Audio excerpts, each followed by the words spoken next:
परमवीर जी लिखते हैं कि गुरुदेव, ध्यान में विचार घटते ही हैं जो दिखाई भी देते हैं, फिर इन विचारों से कब एक तादाद में स्थापित हो जाता है पता ही नहीं चलता।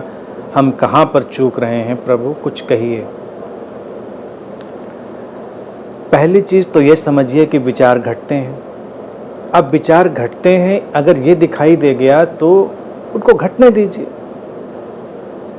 कई बार पुरानी आदतों के चलते हुए विचार तुमको बहा ले जाते हैं। वो तादात्म्य की बात जो तुमने उठाई, वो तादात्म्य की बात है, कोई बात नहीं, हो गया तादात्म्य, जाने दीजिए। फिर आ जाइए ट्रैक पर, फिर अवेयर रहिए, फिर सचेतन रहिए, फिर विचारों को स्वीकार कर लीजिए।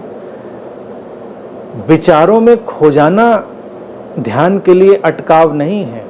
ये विचार मेरे हैं, ये विचार मेरे नहीं हैं, इस बात को बना लेना, मैं विचार कर रहा हूँ, इस सोच में चले जाना अटकाव है। ये अच्छा विचार है, ये बुरा विचार, ये टैग लगा देना, ये नुकसान है, ये अटकाव है। ध्यान में आप एक चुनाव रहित सजगता में जा रहे होते हैं, एक तटस्थ आप जो सजगता है उसमें प्रवेश कर रहे होते हैं।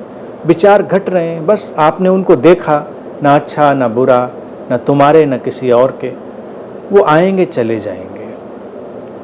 उनसे तादात्म्य का जो तात्पर्य है वो यही है कि जब तुम उनसे अपना रिश्ता जोड़ लेते हो कि मैं विचार क्यों कर रहा हूँ, तुम नहीं कर रहे हो, वो आए। जैसे आसमान कभी बादलों से छा गया, कभी कम बादल, कभी खाली, तुमको क्या करना? ज़्यादा बादल हो आसमान में तो तुमको क्या करना? तुम खड़े होकर देखते ही हो ना।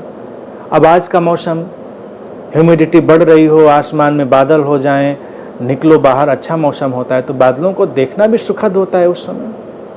तो कभी कभी अगर अंतर आकाश आच्छादित हो जाता है बादलों से विचारों के, कोई बात नहीं, आच्छादित है, इस समय गुजरेंगे, कम रह जाएंगे, ठीक है।